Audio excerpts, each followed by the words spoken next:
Hello students, last video lecture के अंदर हमने डिस्कस किया था नर्वस सिस्टम का स्ट्रक्चर और फंक्शनल यूनिट के बारे में, बेसिकली दैट इज न्यूरॉन्स। तो न्यूरॉन का वहाँ हमने स्ट्रक्चर डिस्कस किया था एज वेल एज न्यूरॉन्स के टाइप भी डिस्कस किए थे basically. In today's video lecture we are going to discuss about the physiology of neurons और द फंक्शनिंग ऑफ न्यूरॉन्स कि जो न्यूरॉन्स है वो न्यूरॉन फंक्शन करता कैसे वो स्टिमुलस को रिसीव करता है, कैसे उस स्टिमुलस को वो ट्रांसमिट करने का काम करता है और कैसे वो स्टिमुलस को डिटेक्ट करने का काम करता है बेसिकली। ठीक है, तो let's start the physiology of neuron और the functioning of neuron. Physiology of neuron और उसको नर्व फिजियोलॉजी भी बोल सकते हैं basically, nerve physiology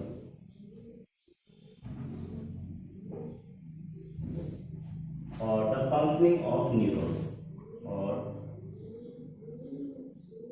the functioning of neuron.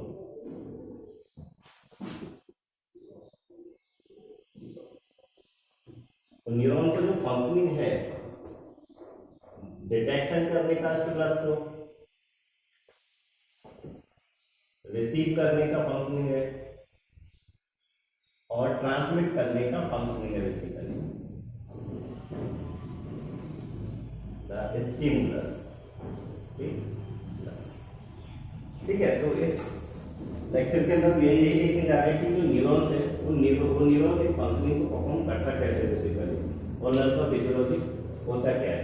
तो जनरली क्या है कि न्यूरॉन जो था वो मैंने आपको बताया था कि स्पेशलाइज्ड सेल है जो कि किसी नर्व इम्पल्स को, ठीक है, या किसी स्टिमुलस को नर्व इम्पल्स में कन्वर्ट करके नहीं उसको ट्रांसमिट करने का काम करता है सीएनएस के लिए। ठीक है, और उसी के बेसिस पे हम उन चेंजेस को, उन स्टिमुलस को डिटेक्ट कर पाते हैं कि वो किस टाइप का चेंजेस था या किस टाइप का स्टिमुलस था, वो केमिकल स्टिमुलस था या वो मैकेनिकल स्टिमुलस था, ठीक है, या फिर वो इलेक्ट्रिकल स्टिमुलस था, ठीक है, एक्सेट्रा बेसिकली। ठीक है, और उसी के अकॉर्डिंग फिर हम उसको रेस्पॉन्ड कर पाते हैं बेसिकली। तो पहले तो नर्व इम्पल्स के बारे में देख लिया जाए कि नर्व इम्पल्स होता क्या है, ठीक है, और उसका जनरेशन फर्दर क्या होगा और कैसे होगा। ठीक है, तो नर्व इम्पल्स जो है, नर्व इम्पल्स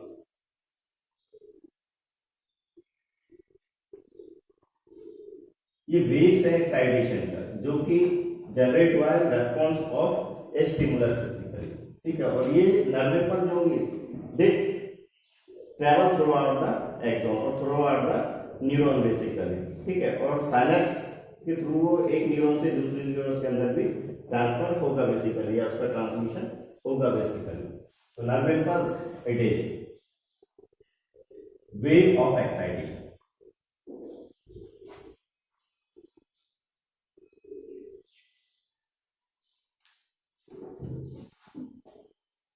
which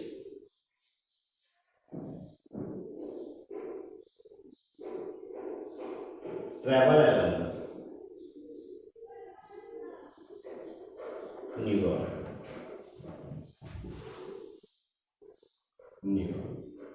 ठीक है, और हम ऐसा ही बोल सकते हैं और it is electrochemical waves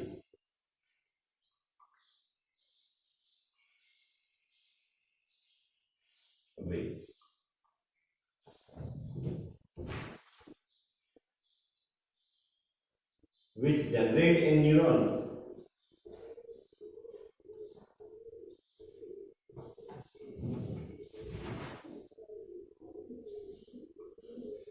and conduct through the neuron or transmit through the neuron।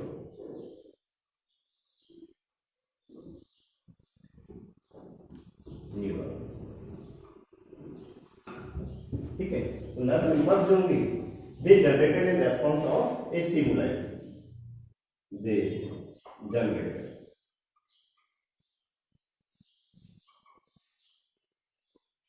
in response of stimulus। अब ये स्टिमुलस जो है it may be chemical stimulus, it may be mechanical stimulus और it may be electrical stimulus basically, it may be. Chemical, may be mechanical, may be electrical, may be thermal, etcetera. ठीक है, तो ये stimulus कोई भी हो सकता है, केमिकल स्टिमुलस भी हो सकता है, मैकेनिकल स्टिमुलस भी होता है, इलेक्ट्रिकल स्टिमुलस भी हो सकता है, और थर्मल स्टिमुलस भी हो सकता है। इस स्टिमुलस के अगेंस्ट ही नर्व इम्पल्स का जनरेशन हो रहा है, और नर्व इम्पल्स जो है वो ट्रेवल कर रहा है थ्रू आउट द न्यूरॉन, ठीक है, and will reach to the CNS basically, और सीएनएस जो होगा उसका एनालिसिस करेगा कि वो स्टिमुलस था क्या, ठीक है, और उसके अकॉर्डिंग वो फर्दर रेस्पॉन्ड करने का काम करेगा बेसिकली, ठीक है। दूसरा थिंग जो कंडक्शन होगा नर्व इम्पल्स का, ठीक है, वो वेरी करेगा axon neuron to neuron basically. मैंने आपको लास्ट क्लास में दो टाइप के न्यूरॉन्स बताया था, एक माइलिनेटेड न्यूरॉन्स और दूसरा नॉन माइलिनेटेड न्यूरॉन्स बेसिकली। तो यहाँ जो नर्व इम्पल्स का कंडक्शन होगा, ठीक है, वो दोनों न्यूरॉन्स के अंदर वेरी करेगा। तो जो नॉन माइलिनेटेड न्यूरॉन्स थे उनके ऊपर माइलिन शीथ का डिपोजिशन नहीं था एक्सॉन के पास बेसिकली, तो उनके अंदर तो यहाँ नर्व इम्पल्स का कंडक्शन जो होगा वो जनरल कंडक्शन होगा। जबकि माइलिनेटेड जो न्यूरॉन्स है, ठीक है, जिनके पास माइलिन शीथ का डिपोजिशन था, ठीक है, तो वहां मैंने आपको बताया था कि पूरे एक्सॉन पे ऐसे रीजन प्रेजेंट हैं जिन पे किसी टाइप से कोई माइलिन शीथ का डिपोजिशन नहीं है, ठीक है, तो उन रीजन्स को हमने बोला था नोड ऑफ रैनवियर बेसिकली। तो यहाँ माइलिनेटेड न्यूरॉन्स के केस में क्या होगा कि जनरेशन और जो कंडक्शन ऑफ नर्व इम्पल्स है, ठीक है, वो node of Ranvier to node of Ranvier ही कंडक्ट होगा, ना कि throughout the axon conduct होगा बेसिकली। दूसरा थिंग ये भी आपने बताया था कि जो माइलिनेटेड न्यूरॉन्स है, और माइलिनेटेड न्यूरॉन्स के ऊपर माइलिन शीथ का जो डिपोजिशन है, ठीक है, वो एक इंसुलेशन प्रोवाइड करने का काम करता है, ठीक है, वो आयंस को लीक नहीं होने देगा, जिसकी वजह से नर्व इम्पल्स का जो कंडक्शन होगा ना फास्ट होगा comparison than non myelinated neurons के बेसिकली, ठीक है। एक और चीज की यहाँ जो नर्व इम्पल्स का जनरेशन होगा माइलिनेटेड न्यूरॉन्स के केस में, वो एक साइल्टेटरी कंडक्शन होगा या साइल्टेटरी जनरेशन होगा। साइल्टेटरी जनरेशन का मतलब क्या है, या साइल्टेटरी कंडक्शन का मतलब क्या है कि नर्व इम्पल्स का जो जनरेशन और कंडक्शन है, ठीक है, वो node of Ranvier to node of Ranvier ही होगा, ना कि थ्रू आउट द एक्सॉन होगा बेसिकली, ठीक है। तो the mode of conduction of nerve impulse, mode of conduction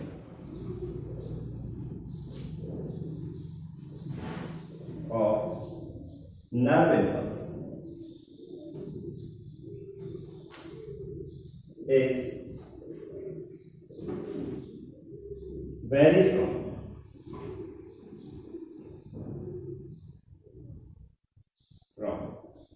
neuron to neuron,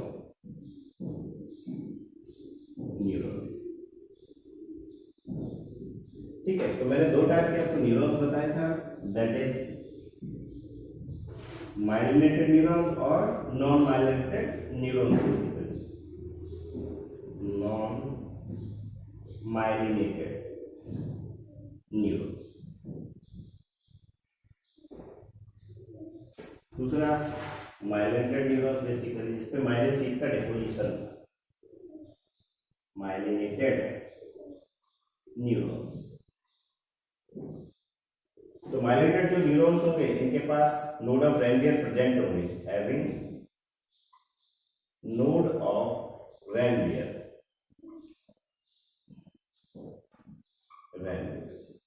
और नोड ऑफ रैनवियर वो रीजन था जहां किसी टाइप से कोई माइलिन शीथ का डिपोजिशन नहीं था बेसिकली, ठीक। तो माइलिनेटेड नॉन माइलिनेटेड जो न्यूरॉन्स होंगे, इन नॉन माइलिनेटेड न्यूरॉन्स के अंदर नर्व इम्पल्स का जो जनरेशन और कंडक्शन है वो जनरल जनरेशन और कंडक्शन होगा, जबकि माइलिनेटेड जो न्यूरॉन्स है उनके पास साइल्टेटरी कंडक्शन होगा basically. Here generation and conduction of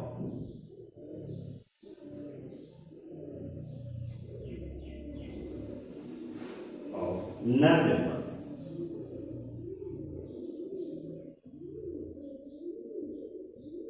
is general condition,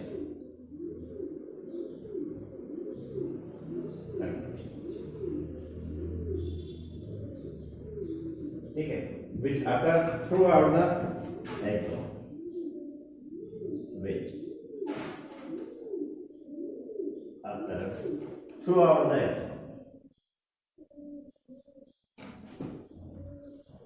axon. जबकि माइलेटेड न्यूरॉन्स के केस में जो कंडक्शन है नर्व इम्पल्स का, it is saltatory conduction. Here conduction of nerve impulse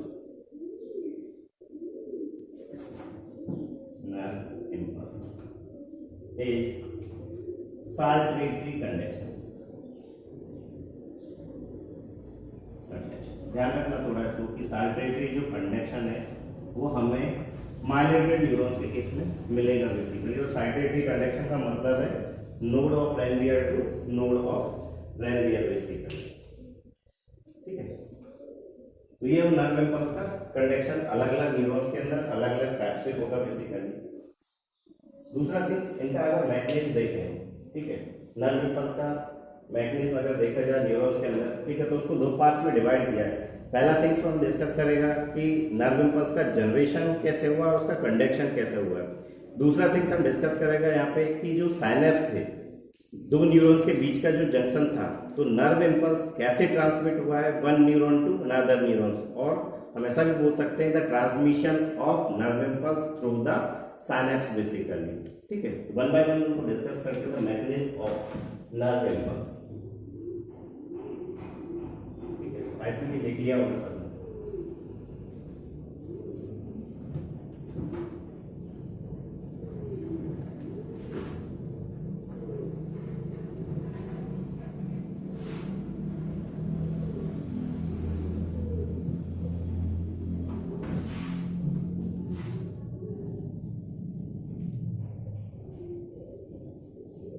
neuron की फंक्शनिंग हमने यहाँ पे दो स्टेप्स के अंदर या दो पार्ट्स के अंदर डिवाइड किया. पहला तो हम यहाँ डिस्कस करेगा कि नर्व इम्पल्स का जनरेशन और कंडक्शन कैसे होता है. सेकंड डिस्कस करेंगे कि जो नर्व इम्पल्स है वो ट्रांसमिट कैसे होती है through the synapse basically.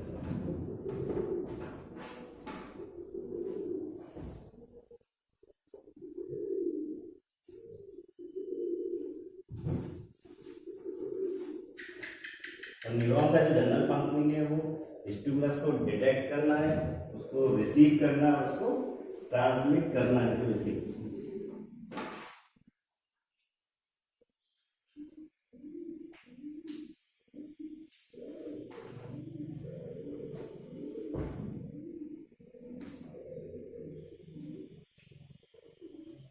Functioning of neuron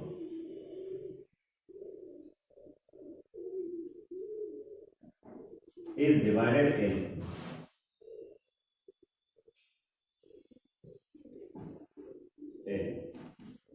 two parts.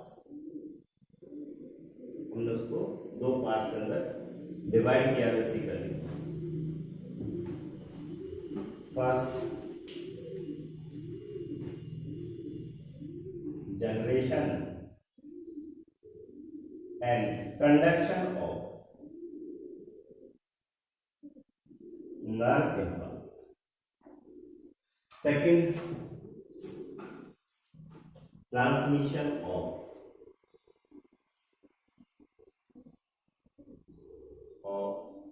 nerve impulse.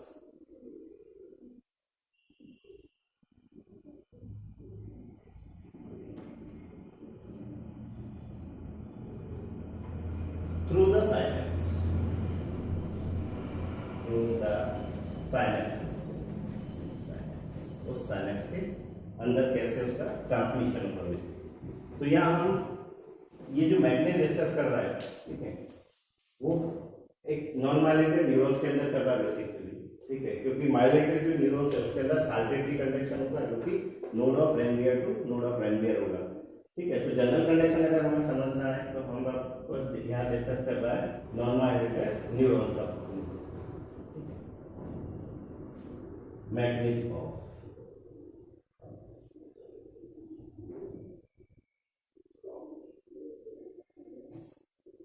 generation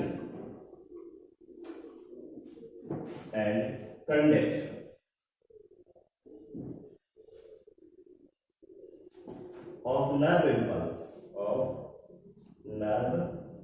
pulse in non-myelinated neuron.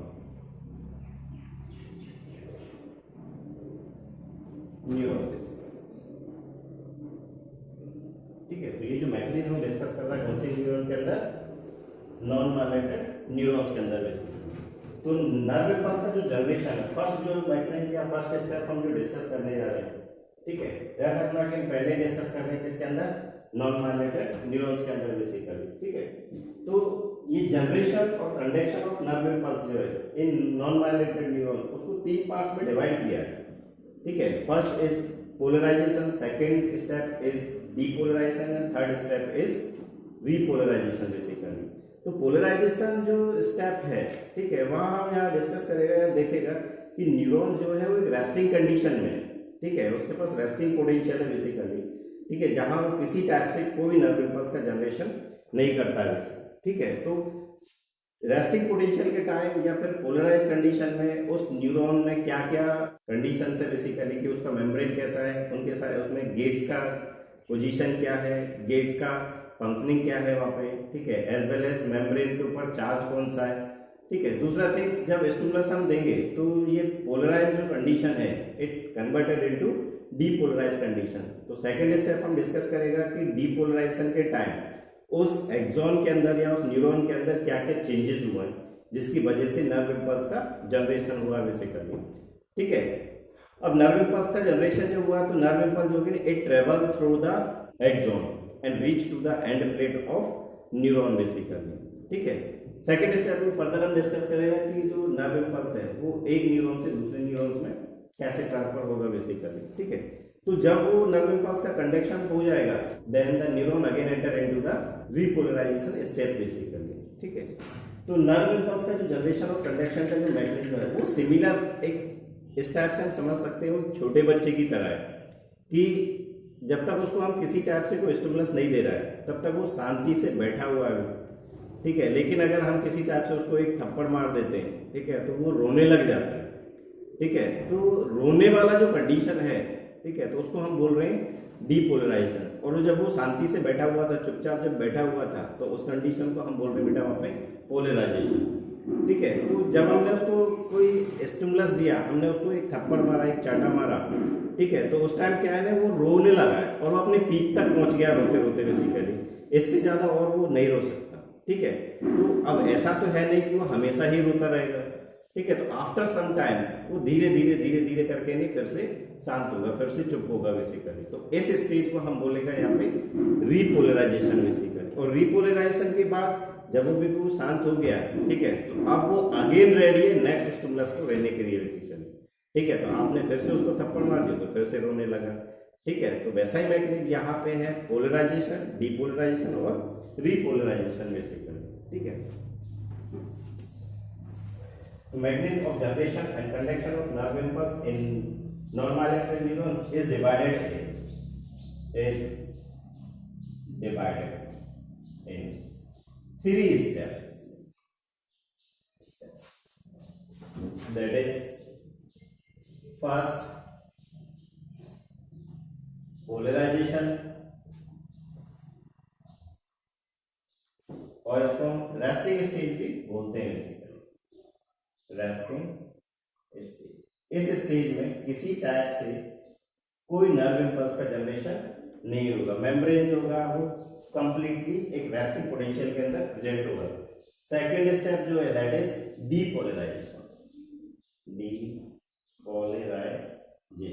Depolarisation वो स्टेप है जिसमें नर्व इम्पल्स का जनरेशन होगा बेसिकली। और नर्व इम्पल्स का जो जनरेशन है it occur by the stimulus, चाहे वो केमिकल स्टिमुलस होगा या फिर वो मैकेनिकल स्टिमुलस हो या फिर वो इलेक्ट्रिकल स्टिमुलस होगा। तो इस टाइम क्या होगा कि जो मेम्ब्रेन है जो पोलराइज कंडीशन में था it converted into depolarise condition basically. ठीक है, और डीपोलराइजेशन के बाद बेसिस पे ही फर्दर उसके अंदर नर्व इम्पल्स का जनरेशन हुआ बेसिकली। Generation of nerve impulse stage, nerve impulse stage. हम ऐसा बोल सकते हैं कि depolarization is just opposite to the polarization step basically. ठीक है, थर्ड जो स्टेप है that is repolarization. Repolarization. Repolarization in the sense again resting stage basically. तो ये एक दूसरे के सब अपोजिट है। Polarization is opposite to depolarization, या हम ऐसे बोल सकते हैं depolarisation is opposite to polarization basically. वैसे ही रिपोलराइजेशन जो है it is opposite to depolarization basically, ठीक है। तो रिपोलराइजेशन स्टेज के बाद या रिपोलराइजेशन स्टेप के बाद न्यूरॉन जो होगा वो अगेन रेडी है किसी न्यू स्टिमुलस को लेने के लिए बेसिकली, ठीक है। तो न्यू स्टिमुलस जो होगी, ठीक है, उस मेम्ब्रेन को फर्दर डिपोलराइज कंडीशन में कन्वर्ट करने का काम करेगी, जिसकी वजह से उस न्यूरॉन के अंदर या उस एक्सॉन के अंदर नर्व इम्पल्स का अगेन जनरेशन होगा और फिर से ट्रेवल करेगी through out the neuron basically, ठीक है। तो one by one in steps को हमें डिस्कस करना। पहले पोलराइजेशन, फिर डिपोलराइजेशन, देन रीपोलराइजेशन, ठीक। तो फर्स्ट स्टेप इज डिपोलराइजेशन। लेकिन ये ध्यान रखना कि हम ये नर्व इम्पल्स का जो जनरेशन है वो नॉन माइलेटेड न्यूरॉन्स के अंदर यहाँ डिस्कस करते हैं।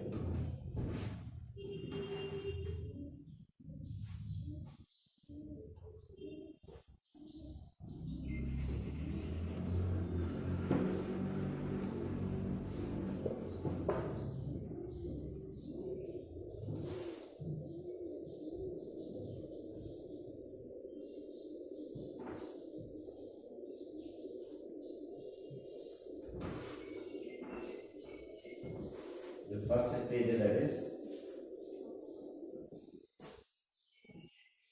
polarization. First step is polarization. और इसको हम रेस्टिंग स्टेज भी बोलते हैं, रेस्टिंग स्टेज, ठीक है। तो ड्यूरिंग दिस स्टेज उस मेम्ब्रेन की कंडीशन हमें देखना है कि मेम्ब्रेन किस कंडीशन में प्रेजेंट है या एक्सोलेमा जो है वो किस कंडीशन में प्रेजेंट है। मैं यहाँ पे ये एक्सॉन का स्ट्रक्चर दिखा के रखा है, ये न्यूरॉन सेल का स्ट्रक्चर मैं आपको दिखा रहा हूँ। This is neuron. तो इस न्यूरॉन्स का जो एलॉन्गेटेड जो प्रोसेस था उसको बोला था एक्सॉन।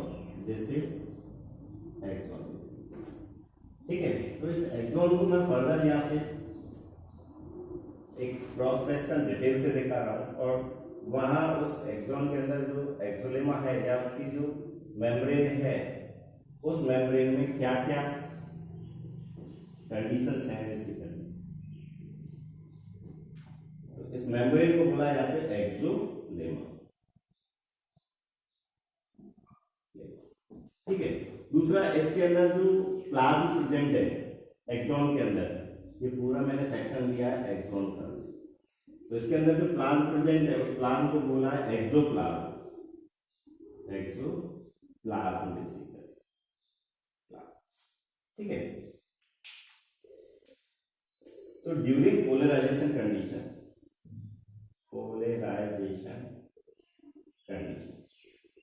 ये मेम्ब्रेन जो होगी वो सेलेक्टिवली परमेबल है फॉर डिफरेंट आयंस बेसिकली, चाहे वो पोटेशियम आयन है चाहे वो सोडियम आयन से बेसिकली, ठीक है। तो यहाँ मेम्ब्रेन का जो परमेबिलिटी है वो कंपैरेटिवली मोर परमेबल है पोटेशियम आयन के कंपैरिजन देन सोडियम आयन के बेसिकली, ठीक है।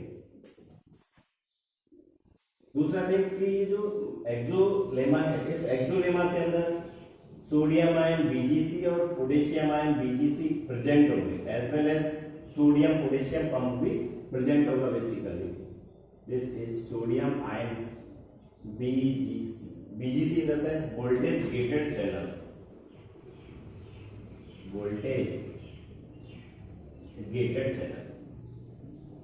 चैनल। दूसरा potassium ion VGC in the sense potassium ion voltage gated channel. एक सोडियम पोटेशियम पंप भी प्रेजेंट होगा, सोडियम पोटेशियम पंप, ठीक है। और सोडियम पोटेशियम एटीपेज भी हम इसको बोल सकते हैं, ठीक है। तो ये सोडियम पोटेशियम पंप का जो फंक्शन है, जो वर्क है उसका, वो 3 सोडियम आयन को तो आउटर साइड पंप करता है, जबकि 2 पोटेशियम आयन को इनर साइड पंप करने का काम करेगा बेसिकली, 2 पोटेशियम आयन, और 3 सोडियम आयन को आउटर साइड पंप करने का काम करेगा। ठीक है, ऐसा करने के लिए उसको एक एटीपी का जरूरत पड़ेगा। तो सोडियम पोटेशियम पंप के थ्रू जो ट्रांसपोर्ट हो रहा है वो एक एक्टिव ट्रांसपोर्ट है बेसिकली, जिसमें एटीपी को यूज में लेके कन्वर्ट कर दिया जाएगा एडीपी के अंदर। ठीक है, दूसरा थिंग्स कि यहाँ मेम्ब्रेन के इनर साइड जो होगा वो नेगेटिव चार्ज है और आउटर साइड जो होगा वो पॉजिटिव चार्ज प्रेजेंट है बेसिकली, पॉजिटिव चार्ज। अभी हम डिस्कस करेंगे कि ये पॉजिटिव चार्ज आउटर साइड क्यों है और इनर साइड नेगेटिव चार्ज क्यों है बेसिकली। तो ये पोलराइजेशन कंडीशन है। तो in polarization membrane is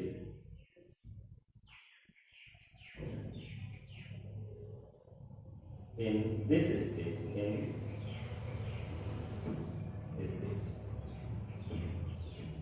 membrane, और हमने इसको एक्सोलेमा भी बोला है। Axolemma is selectively permeable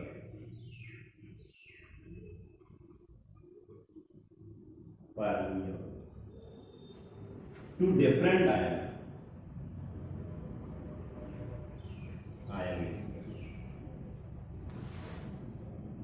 that is comparatively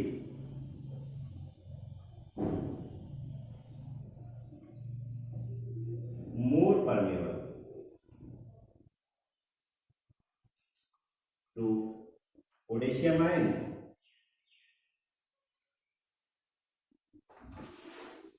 and nearly impermeable to sodium ion.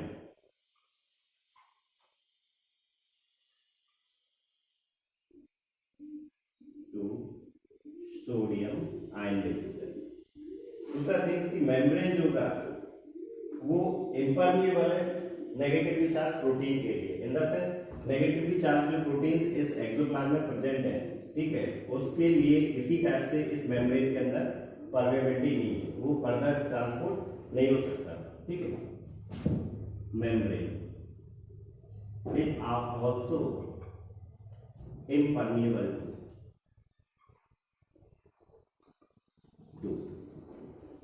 Negatively charge protein, negatively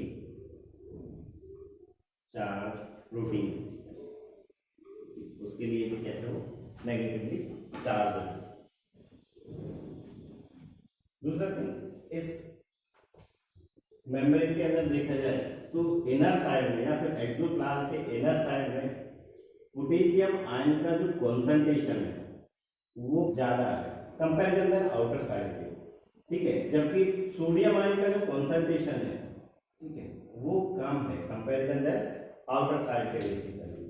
ठीक है, तो आउटर साइड अगर देखें तो यहाँ पोटेशियम आयन का कॉन्सेंट्रेशन कम है, ठीक है, और सोडियम आयन का कॉन्सेंट्रेशन जो है वो ज्यादा बेसिकली। ठीक है, आउटर फ्लूइडिक रीजन के अंदर, जबकि इनर साइड में जो कंडीशन है वो पोटेशियम आयन का कॉन्सेंट्रेशन ज्यादा और सोडियम आयन का कॉन्सेंट्रेशन कम है बेसिकली। इनर साइड और axoplasm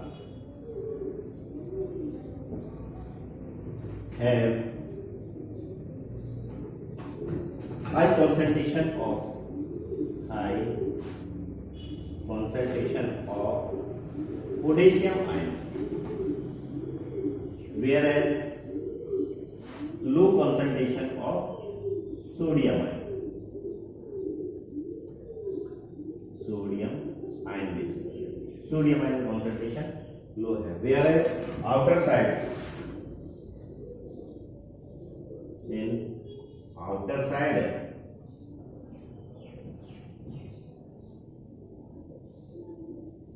potassium ion concentration is low, and sodium ion concentration is high.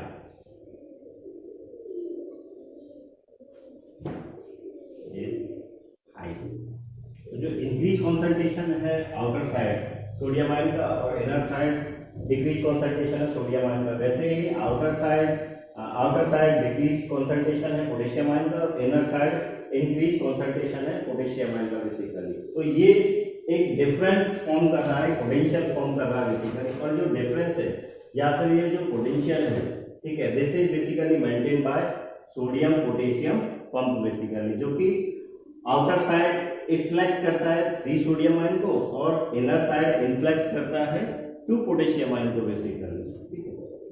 तो the difference of concentration of sodium ion and potassium ion, the difference of concentration of sodium ion and potassium ion, inner side and outer side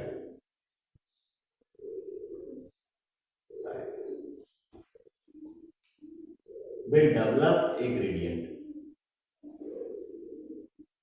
Will develops a gradient basically. And this gradient is maintained by, and this gradient is maintained by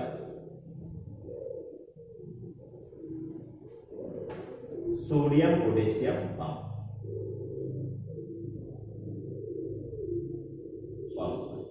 और sodium potassium जो pump है, it perform the active transport, perform active transport. और active transport में भी कर क्या रहा है, बाय यूजिंग 180p इट इफ्लेक्स, मतलब बाहर की साइड पंप करेगा 3 सोडियम आयन को and influx 2 potassium ion inner side basically. तो during this transportation sodium potassium pump जो है एटीपी को यूटिलाइज कर रहा है, इसी वजह से इसको हमने क्या बोल दिया यहाँ पे, एक्टिव ट्रांसपोर्ट बेसिकली। तो perform active transport efflux. Efflux का मतलब है आउट पंपिंग, आउटसाइड।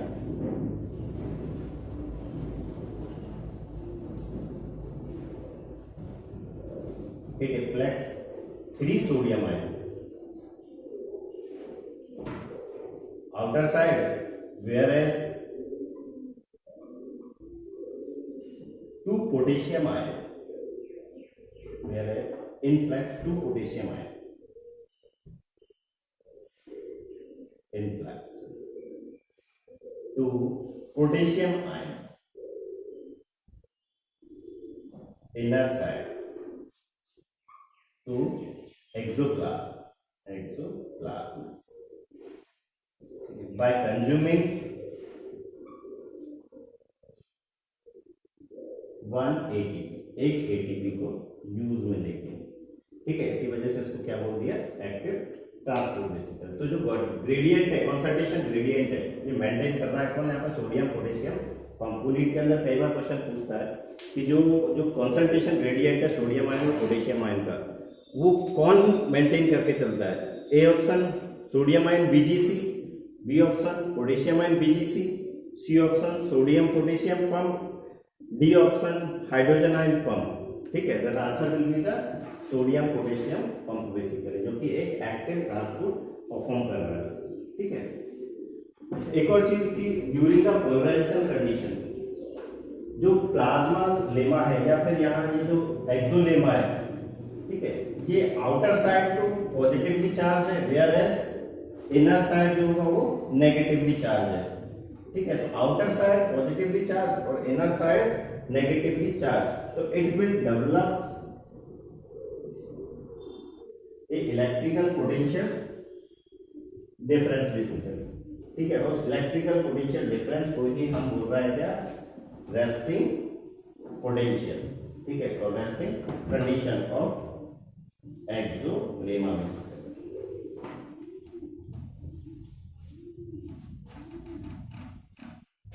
अभी आपको पता है कि ये एक्सोलेमा जो है, इसमें आउटर साइड तो पॉजिटिव चार्ज है और इनर साइड नेगेटिव चार्ज है, ठीक है। तो आउटर साइड पॉजिटिव चार्ज और inner side negative charge, it will develop a electrical potential difference, जिसको हम बोल रहे हैं क्या, रेस्टिंग पोटेंशियल मेम्ब्रेन और axolemma is positively charged outside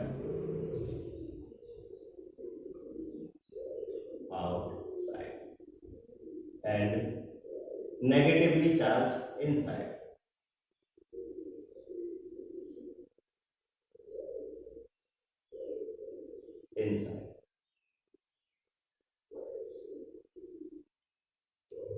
This will form a electrical potential difference.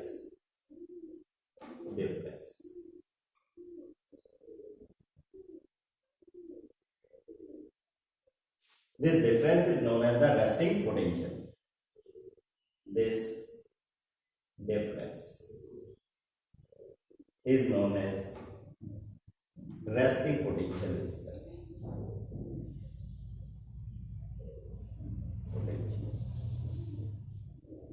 ठीक है, तो इस डिफरेंस को हम बोल रहे हैं रेस्टिंग पोटेंशियल। और रेस्टिंग पोटेंशियल जो है, ठीक है, ये वेरी करता है सेल टू सेल बेसिकली, ठीक है। जैसे हम न्यूरॉन्स के केस में देखते हैं तो रेस्टिंग पोटेंशियल जो है, ठीक है, दैट इज -70 मिलीवोल्ट, जबकि स्केलेटल मसल के केस में अगर देखता है तो रेस्टिंग पोटेंशियल जो होगा दैट इज -100 मिलीवोल्ट, जबकि हाइट की मसल्स के पास रेस्टिंग पोटेंशियल देखते हैं, ठीक है, या ऑब्जर्व करते हैं, तो वहां जो रेस्टिंग पोटेंशियल है दैट इज -90 मिलीवोल्ट। तो it varies cell to cell basically, ठीक है। तो resting potential varies from cell to cell, varies from cell to cell, cell to cell. Example जैसे in neuron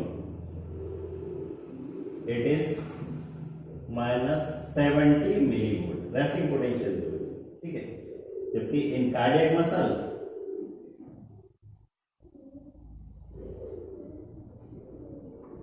it is -90 millivolt, जबकि in skeletal muscle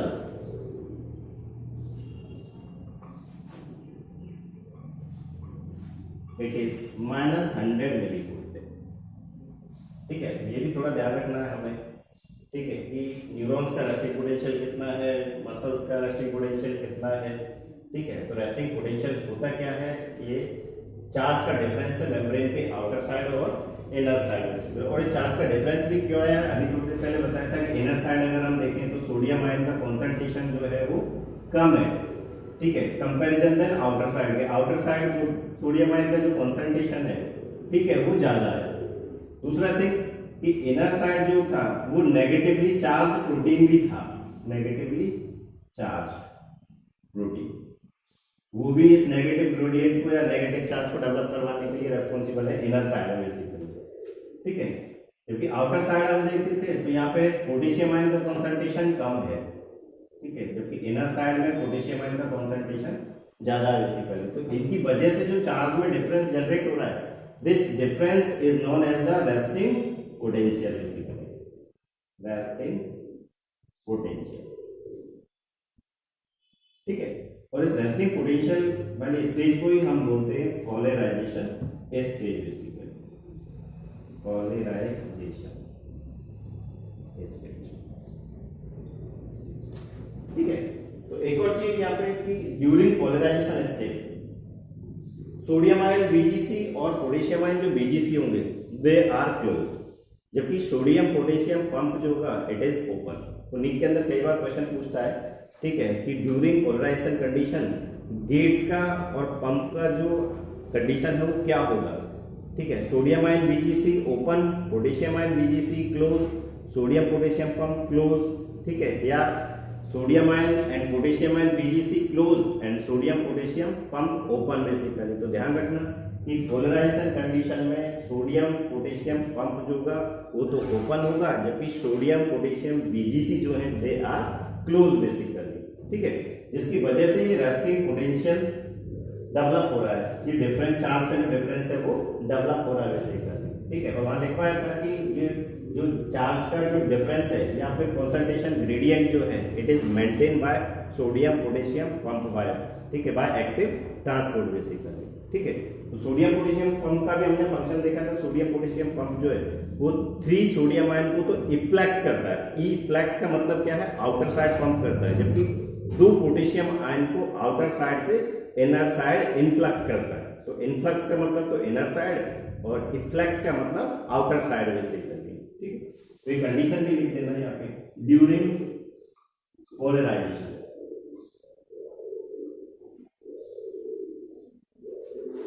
sodium potassium VGC, sodium VGC मतलब voltage gated channel, and potassium ion VGC they are closed. ये तो कैसे होंगे,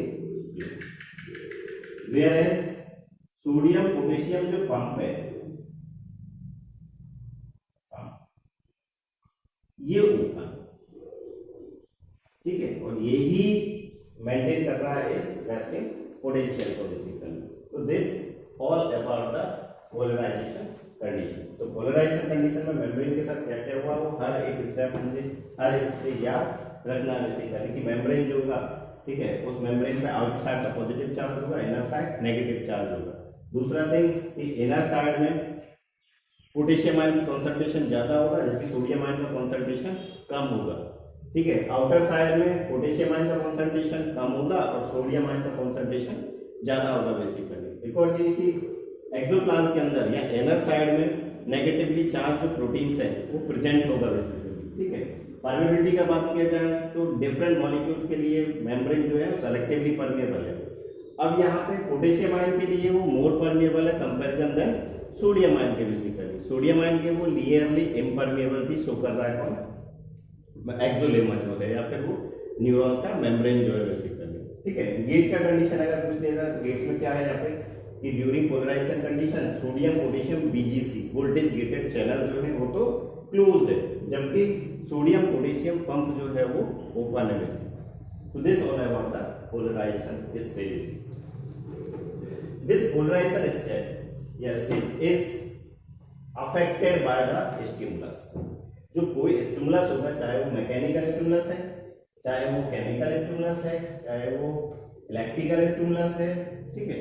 तो ये stimulus जो होंगे ये इस पोलराइज्ड मेम्ब्रेन को कन्वर्ट करने का काम करते हैं डीपोलराइजेशन के अंदर। इन द सेंस जो सोडियम आयन बीजीसी और पोटेशियम आयन बीजीसी क्लोज थे, ठीक है, और सोडियम पोटेशियम पंप ओपन था, इनमें से सोडियम आयन चैनल्स को तो ओपन करवाने का रोल प्ले करेगा, जबकि सोडियम पोटेशियम पंप को क्लोज करवाने का रोल प्ले करेगा वो स्टिमुलस होगा। तो डीपोलराइजेशन कंडीशन में जब हम देखेंगे, ठीक है, तो सोडियम पोटेशियम पंप वो क्लोज हो जाएगा और पोटेशियम आयन चैनल जो होंगे वो भी क्लोज होंगे, जबकि सोडियम आयन जो चैनल्स होंगे, ठीक है, सोडियम आयन बीजीसी जो होंगे वो ओपन होंगे, जिसकी वजह से sodium ion rapidly outer side से इनर साइड डिफ्यूज होंगे। और जैसे जैसे सोडियम आयन आउटर साइड से इनर साइड डिफ्यूज होते जाएंगे, ठीक है, तो inner side positive charge develop होता जाएगा, ठीक है। ये पॉजिटिव चार्ज का डेवलपमेंट ही फर्दर कन्वर्ट कर रहा है इलेक्ट्रोकेमिकल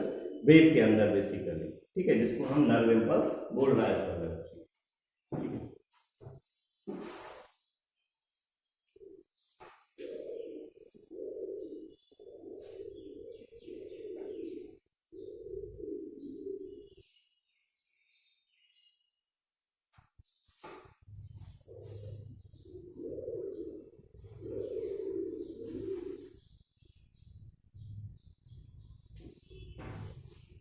ये तो पोलराइज कंडीशन था जो अभी हमने डिस्कस किया था यहाँ पे। और during polarization outer side membrane में पॉजिटिव चार्ज था और इनर साइड नेगेटिव चार्ज था। इनर साइड पोटेशियम आयन की कॉन्सेंट्रेशन ज्यादा था और सोडियम आयन की कॉन्सेंट्रेशन कम था, जबकि आउटर साइड पोटेशियम आयन की कॉन्सेंट्रेशन कम था और सोडियम आयन का कॉन्सेंट्रेशन ज्यादा था बेसिकली, ठीक है, जिसकी वजह से क्या है, एक डिफरेंस जनरेट हो रहा था, उस डिफरेंस को हम बोल रहे हैं बेसिकली रेस्टिंग पोटेंशियल। तो during polarization condition membrane is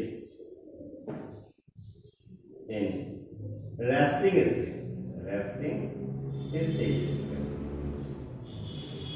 ठीक है, और यहाँ पे सोडियम और पोटेशियम बीजीसी जो थे वो क्लोज थे,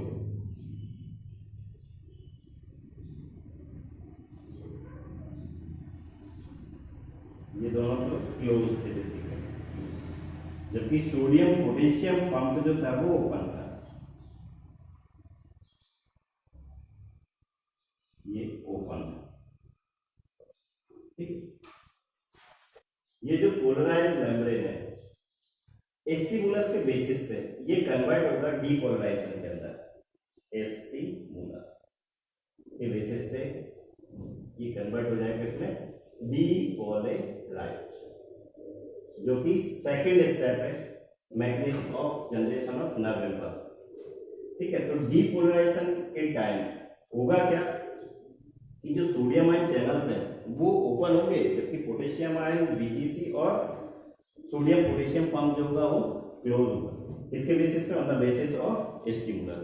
अब ये स्टिमुलस क्या है, स्टिमुलस जो है वो चेंज है, ये एनी चेंज है जो कि बॉडी से बाहर भी हो सकता है, बॉडी के इनर साइड भी हो सकता है बेसिकली, और ये चेंज या तो इलेक्ट्रिकल चेंज है या कोई केमिकल चेंज है या कोई मैकेनिकल चेंज है, ठीक है। तो वो चेंज की वजह से क्या हो रहा है कि वो न्यूरॉन्स के अंदर नर्व इंपल्स का जनरेशन हो रहा है, ठीक है। तो stimulus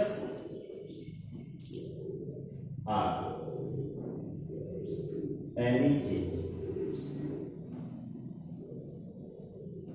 it may B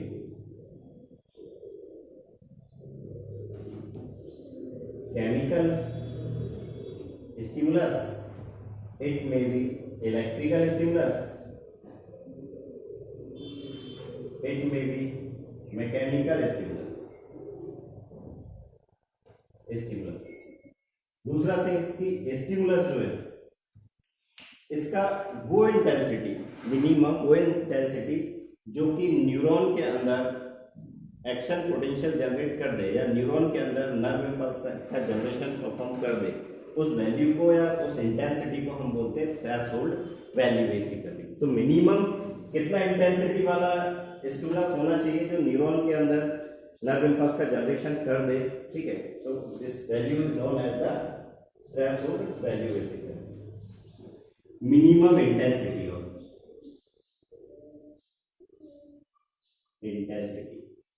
of stimulus which can generate nerve impulse in neuron is known as threshold value।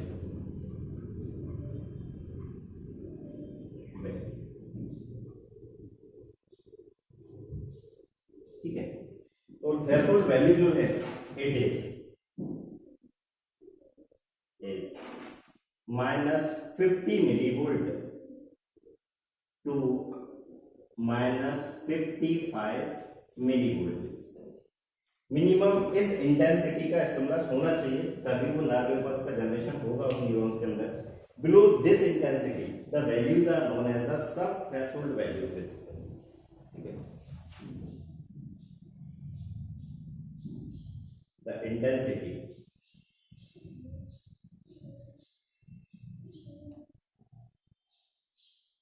or value of stimulus below the threshold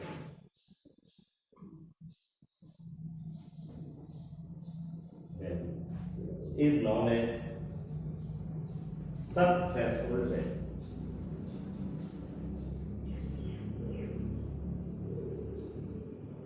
Known as subthreshold value basically, in the sense -50 to -55 millivolt से अगर below आपने intensity दिया stimulus का, ठीक है, तो किसी type से न्यूरॉन्स के पास कोई नर्व इम्पल्स का जनरेशन नहीं होगा बेसिकली, ठीक है। और नर्व इम्पल्स का जनरेशन नहीं होगा तो वो ट्रेवल नहीं करेगा न्यूरॉन्स के, तो वो ट्रेवल नहीं करेगा तो वो सीआरएस तक नहीं पहुंच पाएंगे। तो हमें ऐसी स्टिमुलस का मालूम नहीं पड़ेगा कि किस टाइप का क्या स्टिमुलस था। लेकिन मिनिमम वैल्यू अगर हमें -50 मिलीवोल्ट टू -55 मिलीवोल्ट अगर दे रहा है तो हमें उस स्टिमुलस का मालूम चल जाएगा बेसिकली किस टाइप का स्टिमुलस था, ठीक है। तो इस स्टिमुलस के बेसिस पे ही क्या हो रहा है कि जो पोलराइजेशन कंडीशन था न्यूरॉन्स का वो कन्वर्ट हो रहा है किसमें, डीपोलराइजेशन के अंदर। अब हमें देखना है कि डीपोलराइजेशन में आखिर क्या हुआ जिसकी वजह से नर्व इम्पल्स का जनरेशन हुआ बेसिकली, या एक्शन पोटेंशियल का जनरेशन हुआ बेसिकली। ये लिख लिया होगा।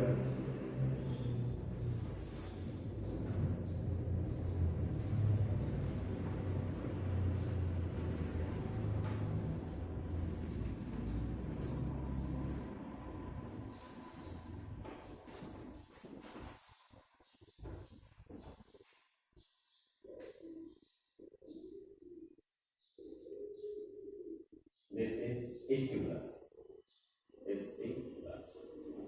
तो मैं मिनिमम इंटेंसिटी वहां पे दे रहा हूं, in the sense threshold value दे रहा हूं, और change with minimum intensity with generate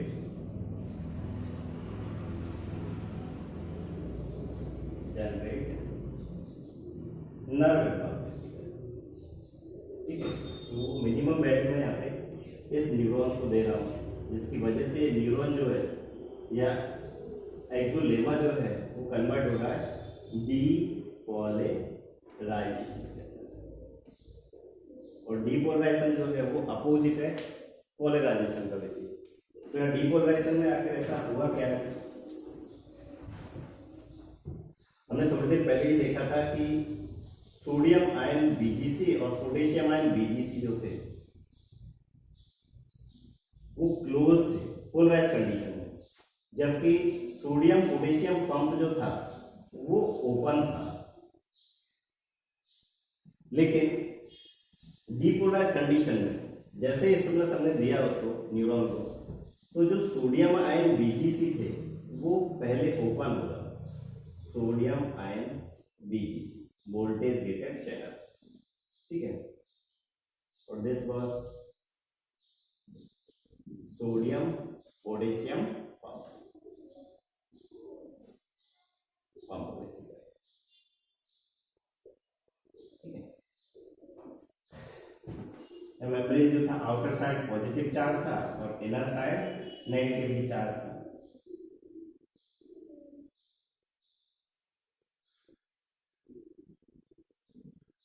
जैसे ही डीपोलराइजेशन होगा तो डीपोलराइजेशन में चार्ज जो होगा वो अपोजिट हो जाएगा बेसिकली। तो stimulus causes the opening of sodium ion channel, सबसे पहला जो थिंग्स है ये पोटेशियम आयन बीजीसी। तो पहला जो थिंग्स है यहाँ पे डीपोलराइजेशन कंडीशन में, on the basis of stimulus sodium ion channel gate open, ये तो क्या होंगे ओपन, जबकि पोटेशियम आयन बीजीसी ये क्लोज होगा और सोडियम पोटेशियम पंप जो होगा वो भी क्लोज।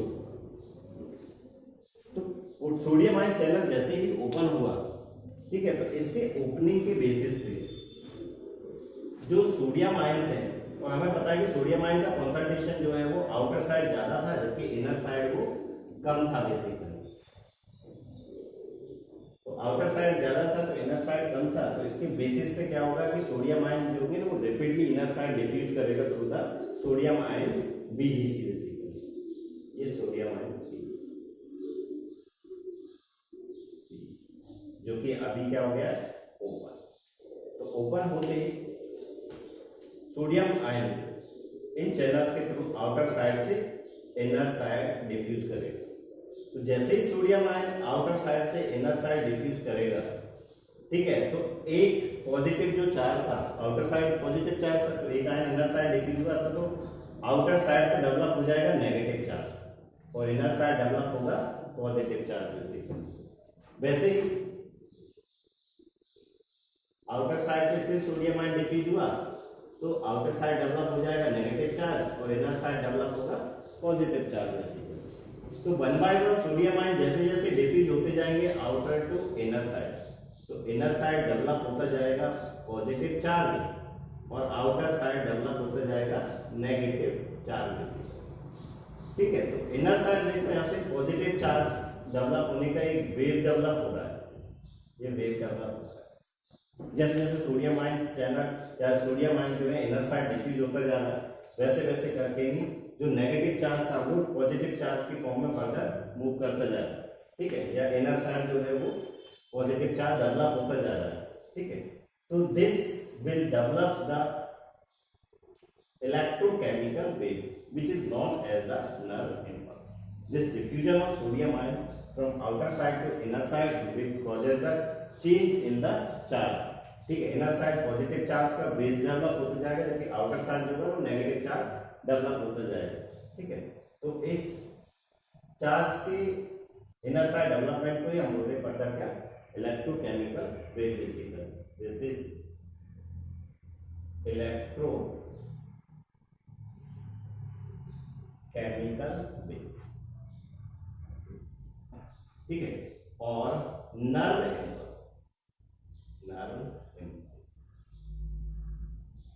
ठीक है, ध्यान रखना क्यों डेवलप हुआ है कि जैसे ही स्टिमुलस दिया तो स्टिमुलस देने के बेसिस पे सोडियम आयन बीजीसी ओपन हुआ, पहले क्लोज थे, याद देखो ये क्लोज थे, तो सोडियम आयन बीजीसी जैसे ही ओपन हुआ तो सोडियम आयन बीजीसी के ओपन होते ही सोडियम आयन जो है वो 1/1 इनर साइड डिफ्यूज होते जाएंगे।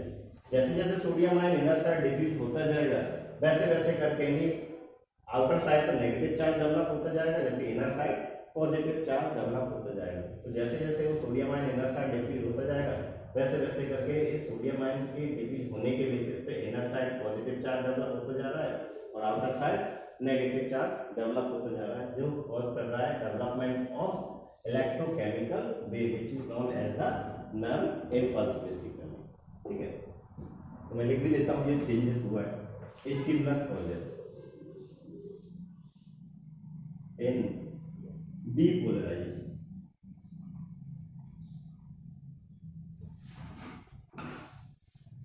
और डीपोलराइजेशन किस वजह से आया, due to stimulus, due to stimulus sodium ion VGC open, sodium ion VGC open, वो तो क्या होंगे ओपन। अब सोडियम आयन बीजीसी जैसे ही ओपन हुआ sodium ion rapidly diffuses inner side। ठीक है, जैसे जैसे इनर साइड डिफ्यूज होता जाएगा it causes reversal of polarity basically. So repeat sodium ion rapidly diffuses inner side causes reversal of polarity, जो polarity था उसका रिवर्सल होगा। Reversal in the sense outside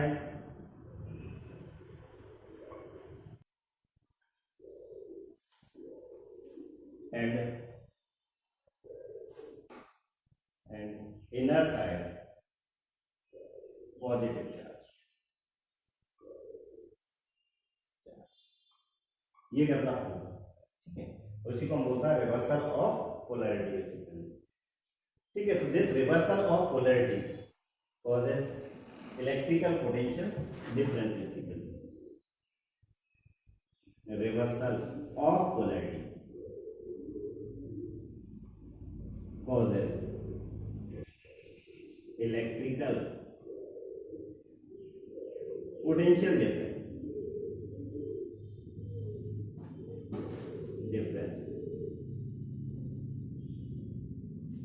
across the, this difference is known as, this difference is called action potential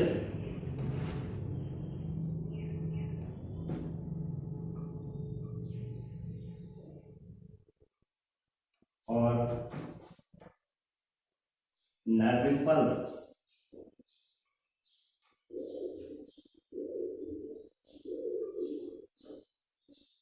और electrochemical wave और electrochemical waves. ठीक है, तो ये डिफरेंस की वजह से, चार्ज के डिफरेंस की वजह से कि आउटर साइड नेगेटिव डेवलप होता जा रहा है, इनर साइड पॉजिटिव डेवलप होता जा रहा है। जैसे जैसे पॉजिटिव चार्ज डेवलप होता जा रहा है इनर साइड, तो ये वेव जो है ना वो फर्दर ट्रेवल कर रहा है throughout the axon basically और न्यूरॉन। आउटर साइड पे नेगेटिव नेगेटिव डेवलप होता जाएगा, इनर साइड पॉजिटिव डेवलप होता जाएगा। तो इसी को बोलते हैं हमने क्या, नर्व इम्पल्स और इलेक्ट्रोकेमिकल वेव।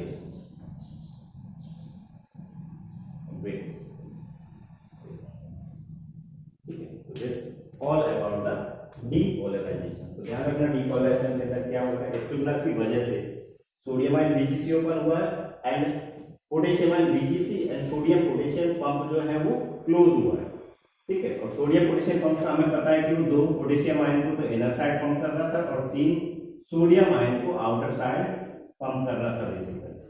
ठीक है, तो सोडियम पोटेशियम पंप जो है वो भी क्लोज हो जाएगा।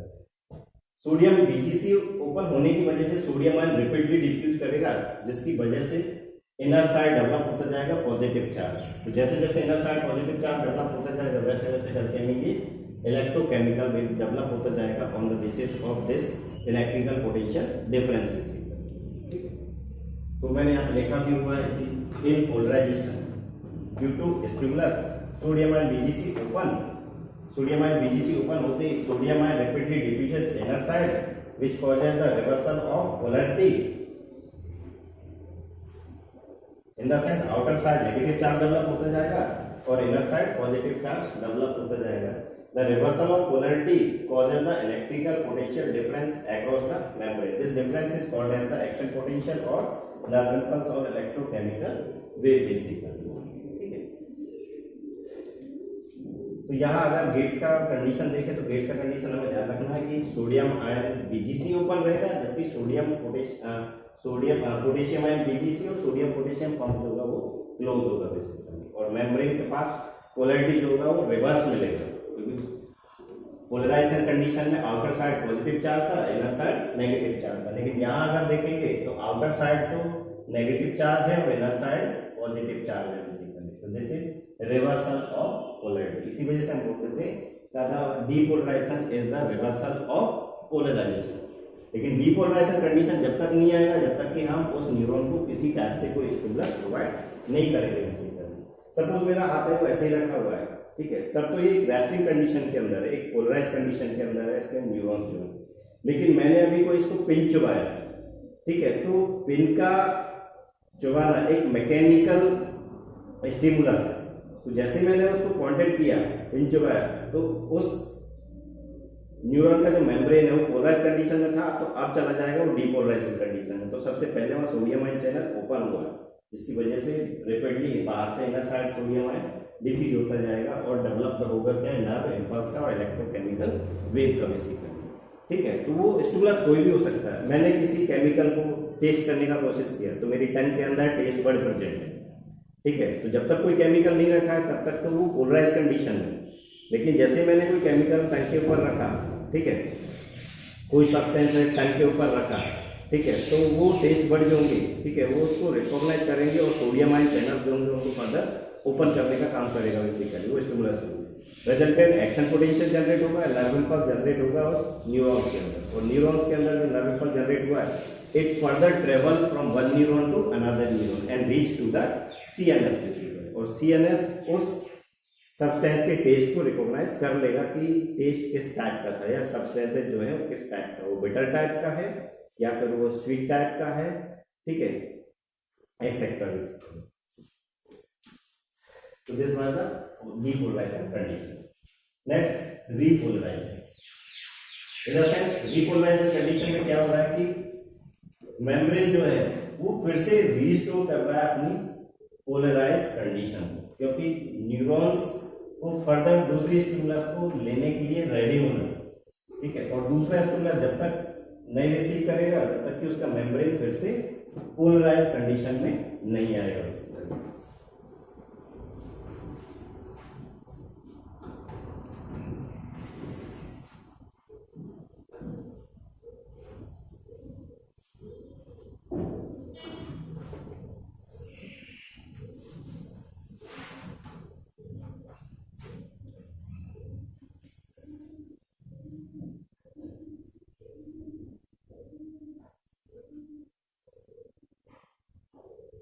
This is depolarization, depolarization,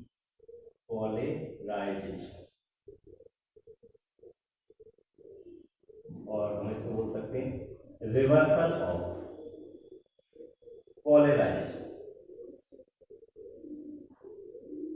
reversal क्यों बोला है? क्योंकि यहाँ पे जो मेम्ब्रेन के ऊपर जो चार्ज है वो रिवर्ट है।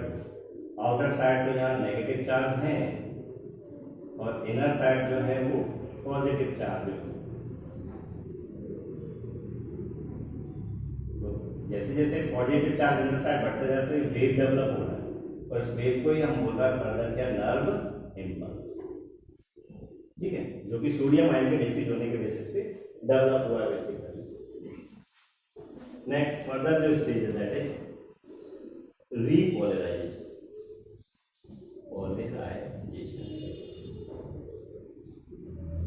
ठीक है। तो रीपोलराइजेशन में फर्दर क्या होगा है, जो सोडियम आयन के लिए परमेबिलिटी था अभी तक डीपोलराइजेशन कंडीशन में, वो बहुत लॉन्ग टाइम के लिए नहीं होगा, ठीक है, for a fraction of second के लिए ही होता है। फर्दर जो परमेबिलिटी मेम्ब्रेन का वो पोटेशियम आयन के लिए होगा।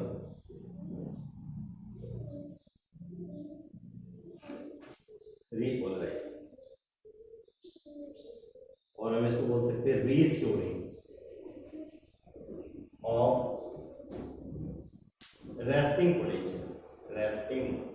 पोटेंशियल, उस रेस्टिंग पोटेंशियल को मेम्ब्रेन जो है ना फिर से रिस्टोर कर रहा है। Repolarisation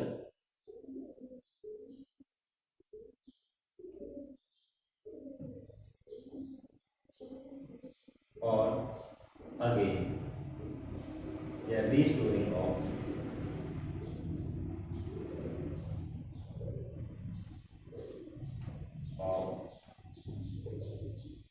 resting stage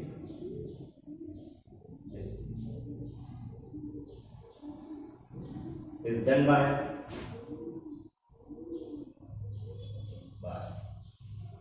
potassium ion BGC, ठीक है। तो रीपोलराइज कंडीशन के टाइम पोटेशियम आयन BGC जो होंगे वो ओपन होंगे, जबकि सोडियम आयन BGC जो होगा वो क्लोज होगा, जिसकी वजह से क्या होगा कि पोटेशियम आयन जो होंगे वो इनर साइड से आउटर साइड डिफ्यूज होंगे। पोटेशियम आयन हमें पता है कि पोटेशियम आयन का कंसंट्रेशन इनर साइड कंसंट्रेशन ज्यादा था और आउटर साइड जो कंसंट्रेशन था वो कम था बेसिकली। तो पोटेशियम आयन BGC ओपन होने की वजह से ये पोटेशियम आयन जो होंगे वो रैपिडली आउटर साइड मूव करते जाएंगे, ठीक है, क्योंकि हमें पता है डिफ्यूजन लॉ के अकॉर्डिंग कि मॉलिक्यूल जो है या आयंस जो है या चार्ज जो है वो डिफ्यूज होता है या मूव करता है फ्रॉम हाई पोटेंशियल या high concentration gradient to low concentration gradient. तो जैसे जैसे पोटेशियम आयन बाहर मूव करता जाएगा, ठीक है, वैसे वैसे करके ही क्या होगा कि मेम्ब्रेन के ऊपर outer side positive charge develop होता जाएगा और इनर साइड जो होगा वही नेगेटिव चार्ज डेवलप होता जाएगा बेसिकली, ठीक है, जो कि रीस्टोर कर रहा है उस मेम्ब्रेन की पोलराइज कंडीशन और रेस्टिंग कंडीशन, ठीक है। तो आउटर साइड पोटेशियम आयन का diffusion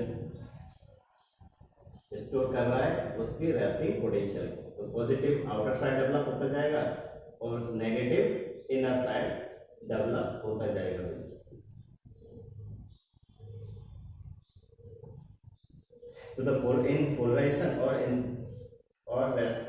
restoring of resting stage is done by the potassium ion BGC.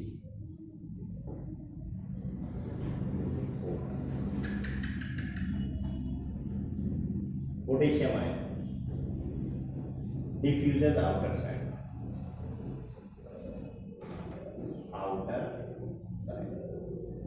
and restores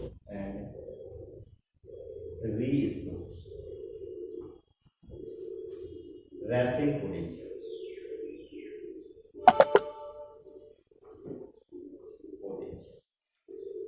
by developing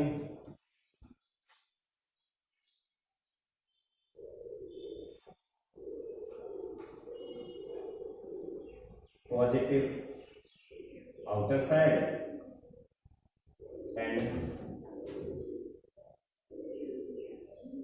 negative charge inner side.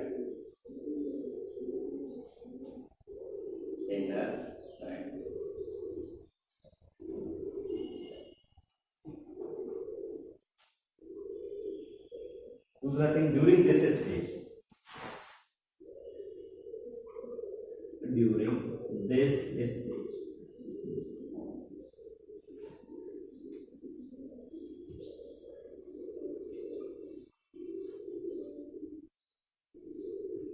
potassium ion BGC open and sodium ion BGC close, वो close होना चाहिए। ठीक है, अब यहां से अगर हम फर्दर देखें तो outer side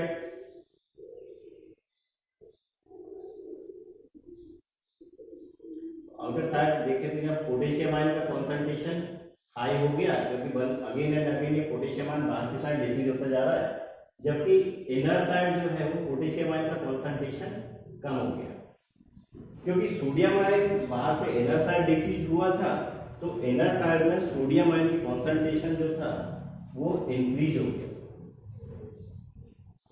sodium ion concentration वो हाई हो गया, जबकि आउटर साइड में सोडियम आयन का कॉन्सेंट्रेशन अगर देखें तो सोडियम आयन की कॉन्सेंट्रेशन जो है वो कम हो गई।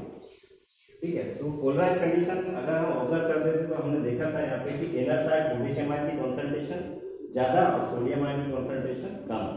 ऐसे बाहर की साइड अगर देखें, आउटर साइड अगर देखें तो पोटेशियम आयन की कॉन्सेंट्रेशन कम था और सोडियम आयन की कॉन्सेंट्रेशन ज्यादा था बेसिकली, जिसकी वजह से यहाँ पे चार्ज मेम्ब्रेन के अंदर डिफरेंस था और रेस्टिंग कंडीशन में था मेम्ब्रेन। लेकिन यहाँ इस कंडीशन में अगर देखें तो यहाँ उल्टा है जैसे, तो इधर अगर देखें तो पोटेशियम आयन इनर साइड कम है, आउटर साइड ज्यादा है, जबकि आउटर साइड सोडियम आयन ज्यादा होना चाहिए था और पोटेशियम आयन कम होना चाहिए था। वैसे ही इनर साइड सोडियम आयन ज्यादा है और आउटर साइड सोडियम आयन कम है, क्योंकि होना क्या चाहिए था, आउटर साइड सोडियम आयन ज्यादा होना चाहिए था और इनर साइड सोडियम आयन कम होना चाहिए था बेसिकली। ठीक है, तो इस रेस्टिंग पोटेंशियल को मेंटेन करने का काम करता है सोडियम पोटेशियम पंप। तो सोडियम पोटेशियम पंप जो होगा वो एक एक्टिव ट्रांसपोर्ट परफॉर्म करता है, जैसे सोडियम पोटेशियम पंप। ठीक है, तो ये सोडियम पोटेशियम पंप कर क्या रहा है कि इनर साइड से 3 सोडियम आयन को बाहर की साइड पंप कर रहा है, जिसको हम इफ्लक्स बोलते हैं, बेसिकली। ठीक है, जबकि आउटर साइड से 2 पोटेशियम आयन को इनर साइड पंप कर रहा है, जिसको हम इनफ्लक्स बोलते हैं। तो ऐसा करने के लिए उसको एक एटीपी का जरूरत है, तो एक एटीपी को यूज में लेके नहीं, वो 3 सोडियम आयन को तो इफ्लक्स कर रहा है। तो आउटर साइड पंपिंग को हम बोल रहे हैं कि यहाँ पे इफ्लक्स। ठीक है, जबकि 2 सोडियम आयन को आउटर साइड से इनर साइड पंप कर रहा है, जिसको हम बोल रहे हैं क्या, इनफ्लक्स। ठीक है, तो अल्टीमेटली देखा जाए तो एक चार्ज को ज्यादा बाहर पंप कर रहा है, एक सोडियम आयन को ज्यादा पंप कर रहा है बाहर side, comparison then potassium ion. ठीक है, तो वन बाय वन ये ट्रांसपोर्ट जब चलता रहेगा, ठीक है, तो आउटर साइड जो होगा वो सोडियम आयन की कॉन्सेंट्रेशन फिर इंक्रीज हो जाएगा। ठीक है, और पोटेशियम आयन का कॉन्सेंट्रेशन इनर साइड इंक्रीज हो जाएगा। ठीक है, तो फिर से मेम्ब्रेन जो होगा वही रेस्टिंग और पोलराइज कंडीशन में आ जाएगा बेसिकली। ठीक है, तो रेस्टिंग स्टेज और polarize condition is maintain by sodium potassium pump basically. ठीक है, by effluxing 3 sodium ion and influxing 2 potassium ion basically. ठीक है, तो मैं यहाँ लिख रहा हूँ इसको,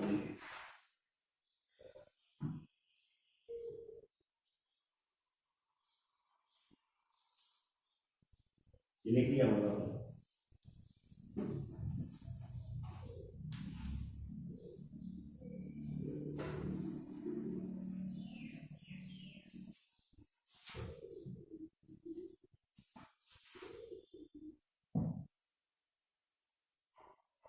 resting potential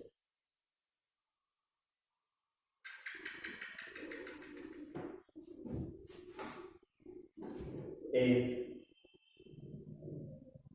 maintained by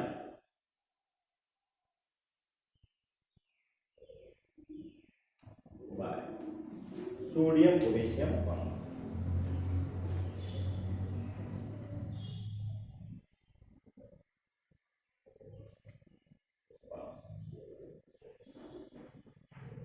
By effluxing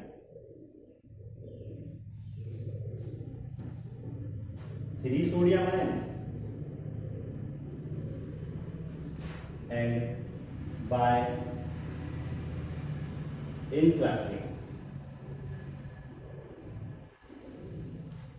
2 potassium ion, 2 potassium ion।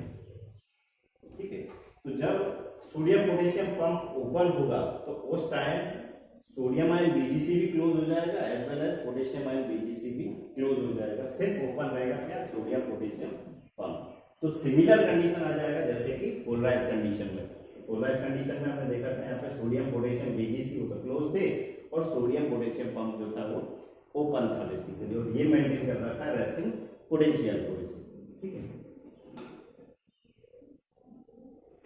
during this stage,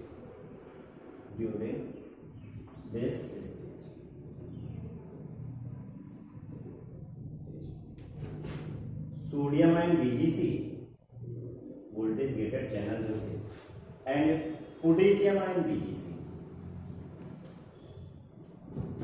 gate close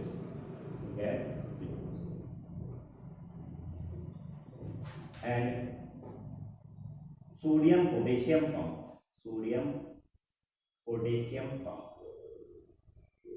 remain open,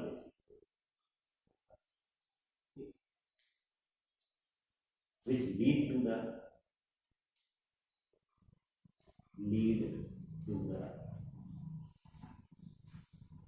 repolarization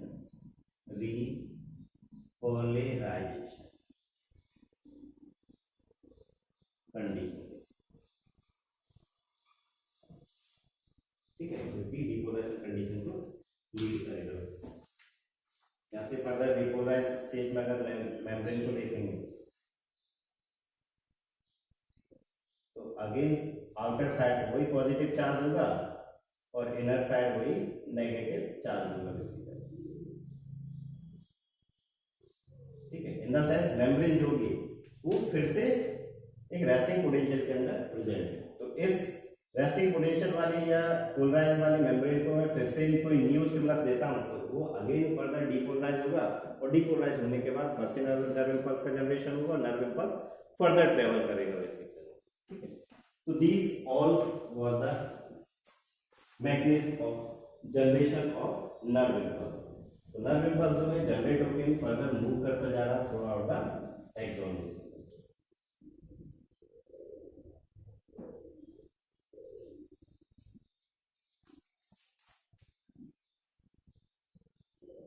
ये न्यूरॉन था,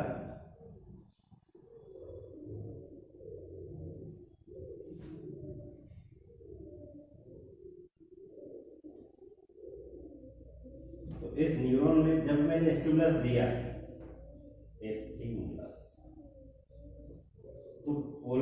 कंडीशन जो था इसका पोलराइज कंडीशन वो कन्वर्ट हुआ डीपोलराइजेशन, जिसकी वजह से क्या इस न्यूरॉन के अंदर या सर्जन के अंदर फर्दर ये नर्व इम्पल्स का जनरेशन हुआ, और नर्व इम्पल्स जो थी वो फर्दर ट्रेवल किया टुवर्ड द साइनैप्स, ठीक है। तो फर्दर डीपोलराइज कंडीशन जो था वो कन्वर्ट हो जाएगा रीपोलराइजेशन कंडीशन के अंदर, ठीक है। और नर्व इम्पल्स जो है, नर्व इम्पल्स जो कि इलेक्ट्रोकेमिकल वेव से रिसीव करती है, ठीक है, वो ट्रेवल करता जाएगा through the axon toward the sinus basically. तो यहाँ साइनस मैंने आपको लास्ट क्लास में बताया था कि दो न्यूरॉन्स के बीच का जंक्शन जो है उस जंक्शन को बोलते हैं हम क्या, साइनैप्स। तो सेकंड जो मैकेनिज्म है या सेकंड जो स्टेप है that is the transmission of nerve impulse through the synapse. कि नर्व इम्पल्स जो जनरेट हुआ है, जनरेशन का मैकेनिज्म अभी हमने डिस्कस किया है। तो नर्व इम्पल्स जो जनरेट हुआ है वो एक न्यूरॉन से दूसरे न्यूरॉन में कैसे ट्रेवल करेगा, बेसिकली कैसे मूव करेगा, ठीक है। तो वो हम नेक्स्ट क्लास के अंदर डिस्कस करेंगे बेसिकली, ठीक। This overall was the generation and conduction of nerve impulse. Thank you.